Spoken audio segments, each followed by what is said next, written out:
A Bank Holiday by Katherine Mansfield. A stout man with a pink face wears dingy white flannel trousers, a blue coat with a pink handkerchief showing, and a straw hat much too small for him, perched at the back of his head. He plays the guitar. A little chap in white canvas shoes, his face hidden under a felt hat like a broken wing, breathes into a flute. And a tall, thin fellow with bursting overripe button boots draws ribbons, long, twisted, streaming ribbons, of tune out of a fiddle. They stand unsmiling, but not serious, in the broad sunlight opposite the fruit shop. The pink spider of a hand beats the guitar, the little squat hand with a brass and turquoise ring forces the reluctant flute, and the fiddler's arm tries to saw the fiddle in two. A crowd collects, eating oranges and bananas, tearing off the skins, dividing, sharing. One young girl has even a basket of strawberries, but she does not eat them. Aren't they dear? She stares at the tiny pointed fruits as if she were afraid of them. The Australian soldier laughs. Here, go on, there's not more than a mouthful. But he doesn't want her to eat them either. He likes to watch her little frightened face and her puzzled eyes lifted to his. Aren't they a price? He pushes out his chest and grins. Old fat women in velvet bodices, old dusty pincushions, lean old hags like worn umbrellas with a quivering bonnet on top. Young women in muslins with hats that might have grown on hedges and high-pointed shoes. Men in khaki, sailors, shabby clerks, young Jews in fine cloth suits with padded shoulders and wide trousers, hospital boys in blue. The sun discovers them. The loud, bold music holds them together in one big knot for a moment. The young ones are larking, pushing each other on and off the pavement, dodging, nudging. The old ones are talking. So I said to 'em, if you wants the doctor to yourself, fetch 'em, says I. And by the time they was cooked, there wasn't so much as you could put in the palm of me hand. The only ones who are quiet are the ragged children.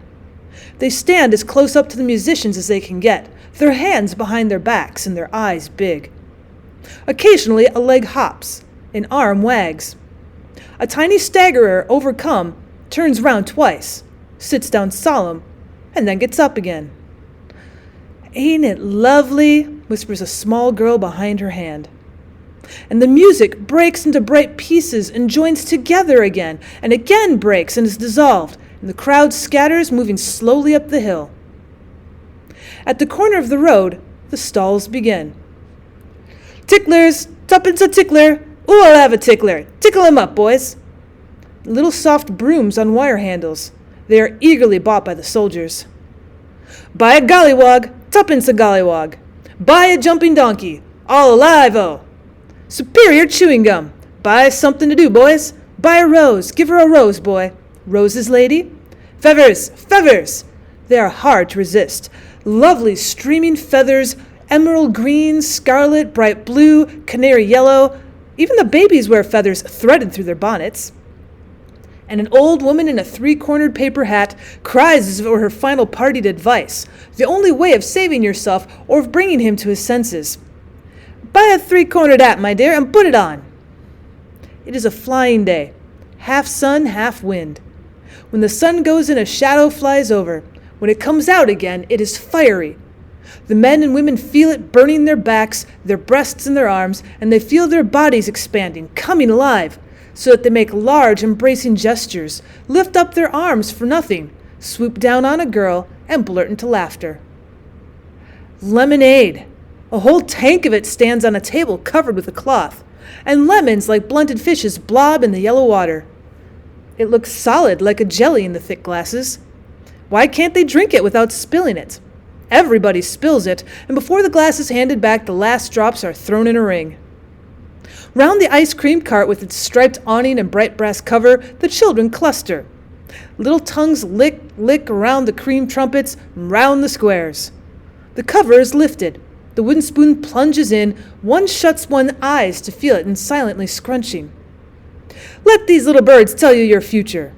She stands beside the cage, a shriveled, ageless Italian, clasping and unclasping her dark claws. Her face, a treasure of delicate carving, is tied in a green and gold scarf. And inside their prison, the lovebirds flutter towards the papers in the seed tray. Oh, you have great strength of character. You will marry a red-haired man and have 3 children. Beware of a blonde woman. Look out! Look out! A motor car driven by a fat chauffeur comes rushing down the hill. Inside there, a blonde woman, pouting and leaning forward, rushing through your life. Beware! Beware! Ladies and gentlemen, I am an auctioneer by profession, and if what I tell you is not the truth, I am liable to have my license taken away from me and a heavy imprisonment. He holds the license across his chest. The sweat pours down his face into his paper collar. His eyes look glazed. When he takes off his hat, there's a deep pucker of angry flesh on his forehead. Nobody buys a watch. Oh, look out again! A huge barouche comes swinging down the hill with 2 old babies inside. She holds up a lace parasol. He sucks the knob of his cane, and the fat old bodies roll together as the cradle rocks, and the steaming horse leaves a trail of manure as it ambles down the hill. Under a tree, Professor Leonard, in cap and gown, stands beside his banner. He is here for 1 day from the London, Paris, and Brussels exhibition to tell your fortune from your face. And he stands smiling encouragement like a clumsy dentist. When the big men, romping and swearing a moment before, hand across their 6pence and stand before him, they are suddenly serious, dumb, timid, almost blushing as the professor's quick hand notches the printed card. They're like little children caught playing in a forbidden garden by the owner, stepping from behind a tree. The top of the hill is reached. How hot it is! How fine it is! The public house is open, and the crowd presses in. The mother sits on the pavement edge with her baby, and the father brings her out a glass of dark brownish stuff, and then savagely elbows his way in again. A reek of beer floats from the public house, and a loud clatter and rattle of voices. The wind is dropped, and the sun burns more fiercely than ever. Outside 2 swing doors, there is a thick mass of children like flies at the mouth of a sweet jar. And up the hill, come the people, with ticklers and gollywogs and roses and feathers. Up they thrust into the light and heat, shouting, laughing, squealing, as though they were being pushed by something far below, and by the sun far ahead of them, drawn up into the full, bright, dazzling radiance to what?